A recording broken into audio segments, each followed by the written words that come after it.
This is the DDS tutorial video. In this video, I would like to show you how to monitor machine fault trends. It means that you can record the severity levels of the faults and put them on a timeline. Machine fault trends can be monitored by our FACIT measurement. FACIT stands for Fault Source Identification Tool, and it is a feature for automatic machine fault detection which has been developed by ADASH. This feature informs the operator what the probable fault of the monitored machine is. FACIT is able to detect and trend unbalance, misalignment, mechanical looseness, and bearing defect. Let's create the FACIT data cell which you will upload your measurement to. Right-click on the measuring point. Select Add Data Cell and click FACIT.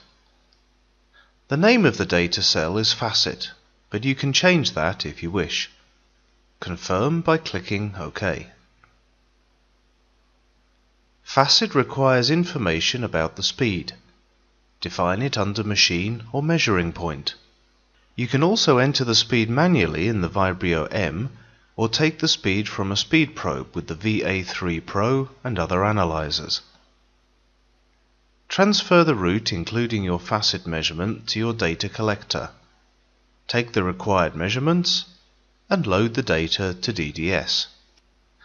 View the FACIT data cell and you can see severity bars for individual faults. The pie chart in the middle represents the distribution of individual faults in percentages. Each fault is represented by a colored square next to the bar. Therefore we can see that unbalance is the biggest problem in the example shown here. In the top left corner of the graph window you can see vibration velocity in the 10 to 1000 Hz range in millimeters per second RMS. This indicates the overall machine condition. Next to it there is acceleration in the 500 to 16 kHz range in G RMS, indicating bearing status.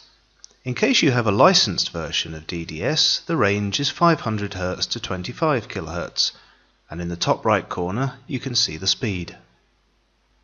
Below there are indicators of fault severity: unbalance, misalignment, looseness, and the last indicator is a question mark, which is reserved for faults which FACIT is not able to assign to any of the defects mentioned above, therefore for faults which require deeper analysis to find their source. Now let's have a look at the trends. Go to the Graph tab and click on the Graph Type button, or right-click on the FACIT graph and select Graph Type. Now select FACIT plus Trend. Now you can see the FACIT screen of an individual measurement, and the trend of the chosen fault is below. Clicking on individual bar graphs, you can see the fault severity trends of unbalance, looseness, misalignment, and other types of fault.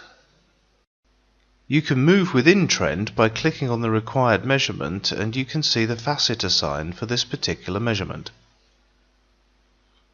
You can also move within trend using the keyboard arrows, clicking on a data list, or clicking on individual measurements in the trend graph. The last view option is to see trends only. Right-click on the graph and select Graph Type, Trend. Here you can see all FACIT trends. See the legend for better understanding. The trends are colored according to the legend. When you click on the y-axis with the requested unit or value, this y-axis is moved to the right and the corresponding trend is highlighted. Hold Shift and use the up and down keyboard arrows to browse between individual trends. You can save the FACIT screen as a picture or PDF and send it by email if you wish. Right-click on the graph and select Export Print. You can print it or save it as a picture and send it as a PDF to your Chief of Maintenance with the words, "Hey John, one of our critical machines is out of balance. We have to do something before it breaks, man." I hope you find the video useful and it will help you to understand and use facet measurement type. Thank you for watching.